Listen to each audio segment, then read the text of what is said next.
can be you. Nobody else has been in the car. Yeah. Oh, what a beauty. Gotta love that. Gotta love that. Claw, claw, claw, you know? Mercedes Village. Yeah. See how smooth it is? Yeah, it's smooth. But stop again. There, feel it? Yeah. You think that's I feel the vibration also, and also can be the engine mounts, and it can be, it can also be, like as I remember that rag dampener bolt I was talking about. Yeah. So it could be that too. We might have to like mess with it a little, you know, and try to adjust it. It might sometimes actually works that you can adjust the idle and it smooths out like pretty good, you know. What I'm thinking is it's an engine mount because it can be, yeah, also the engine mount. It's under load now. Yeah. Which means the engine is torqued into right. its. But at idle, there's nothing keeping the engine. Well, it's not basically it's not so bad yet. What happens is that if the mount is really bad, then you can feel it at idle even, you know.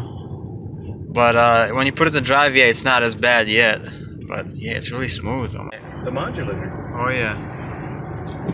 So you know, this is not a big deal. This is well, that's you know, it will come over, yeah.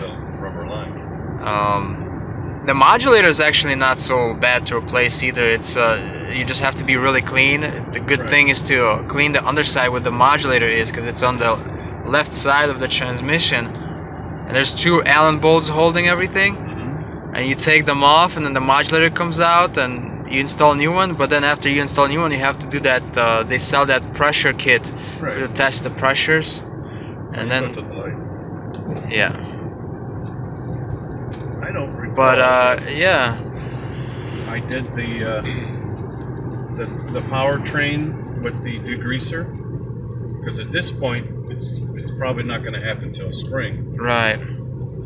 No, it's really smooth. Oh my gosh, you can't believe it. Oh my goodness, it's amazing. Oh, you gotta love this thing. Yeah. Go across. Straight. Yeah, just go through the gas station so I can throw this garbage. Oh yeah. In. Okay. Just pull up next to a pump. Sure. Oh yeah, what I was thinking, another thing, when we were trailering the 126, probably next week or something, might probably a good idea to stop at the gas station. Just I want to make it a nice gift. Just fill up the whole tank with premium. That's what I want to do. You know, if that's, there's no premium. There's winter blend. I mean, premium gasoline. Gasoline. Yeah, right? I'm thinking 420 SEL. Yeah. Hit the. Oh yeah. Fan. Oh shit! Sorry, it's not this one. Which one? There you go. Right now, or should I go straight? Go past. Okay, hold on. Go past. Go past. Okay, right now, right? Yeah. Perfect. Oh, that big container, right? I remember now. Well, they got the deer check station. Oh yeah, I know. Go through the. Over there, right? I believe. Or no? Oh yeah, right here. No, I wasn't gonna go there. My life, I've worked in it. Yeah. You know. Good stuff. Good stuff. Not like a 123. Yeah. Yeah, you know, the manual swap would be nice on the blue one. On that car, it was the same car, right? Yeah. You had to shift out of first gear at like 7 miles an hour. Oh, Second gear, 22. On which one? On that transmission. On that one. Unless you held it way out. Yeah. Yeah, that's a beauty. I didn't. I drove it like the RPM? Very slow. Slow, right, yeah. It'd come up to about 2,500. 2,500. Oh my and there was gosh. a parade behind me. I'm excited. You know, and the good thing is that it's going to be a manual transmission. It's going to last a long time. We're going to put new fluid in it. Right. And man, those things will last forever. And the clutch is going to be brand new. We can probably look for a brand new slave too, maybe, you know. I would think so. Well, there's throwout bearing, pilot bearing, throwout bearing, and what else? There's a The master slave cylinder. Well, the clutch cylinder is okay, probably. We'll see. There's a slave on But the clutch. the slave is on the transmission. transmission. So the slave would probably, it's a good idea to change it probably, you know. But that thing is gonna be sweet, you know. Sorry. You know, people are putting manual transmissions on these engines, 300Ds. Yeah. You know, but Just gotta be careful. yeah, it's just race there's car. more work because you need a different drive shaft, you know. You need Maybe anybody can join. Anybody. You can join. All you got to do is Okay. be free in America. Right. Yeah. Oh, I don't have So- my coffee, so I can't do it. Hello guys, welcome to my channel, welcome to VITO'S Garage. In this video I'm gonna be, as you can see it's snowing, but I'm gonna be replacing the cluster bulbs on this Warren's W123. And I'm gonna put some nice LEDs into the cluster. There's actually two of them, so I'll just replace the regular bulbs with LEDs. So the reason why is, you know, I've had them sitting around for a while and I didn't know like how to, you know, like what to use them for. So finally I just decided, you know, like we're gonna do it, and I'm gonna pull the cluster out and just quickly replace those bulbs, and I'll show you what type of bulbs those are. They're just white LED bulbs basically. We'll see how bright they are at night.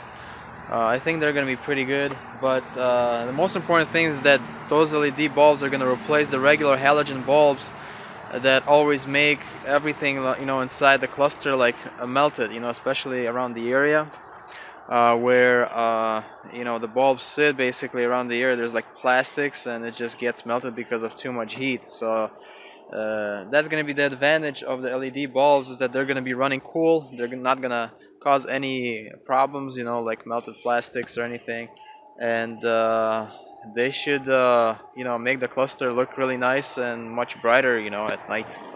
Alright, I just pulled down this panel because I need to push out the cluster this way, and I don't know if I'm gonna get lucky. I'm gonna try to actually install the bulbs in place, you know, while the cluster is still in place, because on these 123s it's actually a pain because there's a mechanical odometer, the speedometer, and basically it's got like a mechanical cable, and it sucks, you know. You have to undo everything.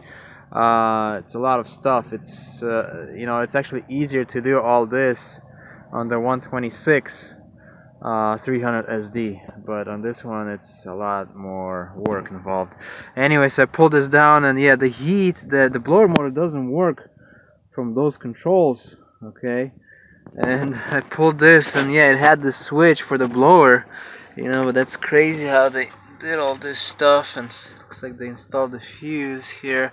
This looks like it goes straight, this cable goes straight from the battery to the fuse, to the switch, and then to the blower motor, which is crazy. And there's a lot of additional wires here. I don't know what they were doing, but anyways, I see something disconnected here. I think that's maybe for the buzzer, so we'll try. Maybe it's gonna get fixed, I don't know. The buzzer works. I mean, I don't have the key with me right now, but it works right here when you turn this on. But it doesn't, I don't think it works with the key when you turn the key to the on position.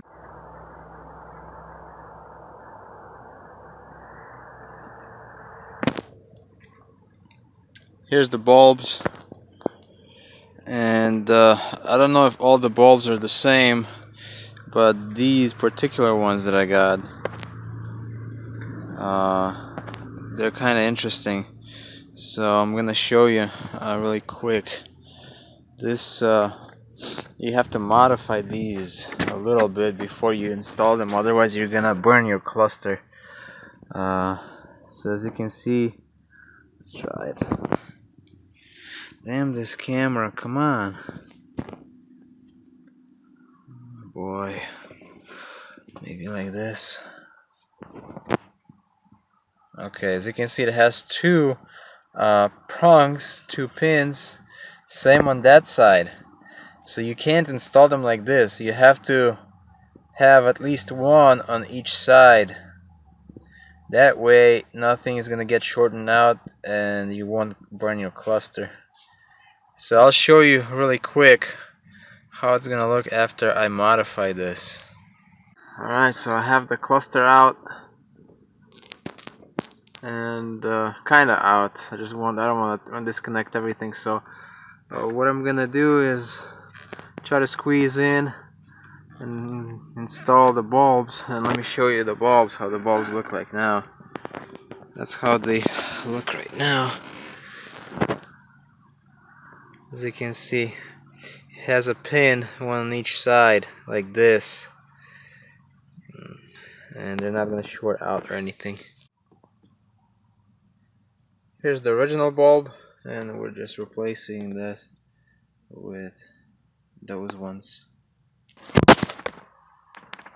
Alright, so I just installed one bulb. It's actually pretty easy access right here. If you're removing it this way. And right now I'm going to do it the other way. I'm going to push this end in, like so. I'm going to take this guy out. Alright guys, so the cluster is reinstalled. I'm going to show you the final product later when it gets dark outside. But I'm sure this thing is going to be awesome. And one more thing guys, when you're installing these bulbs, is as soon as you install them into the cluster, just, you know, turn your headlight switch on, make sure they work.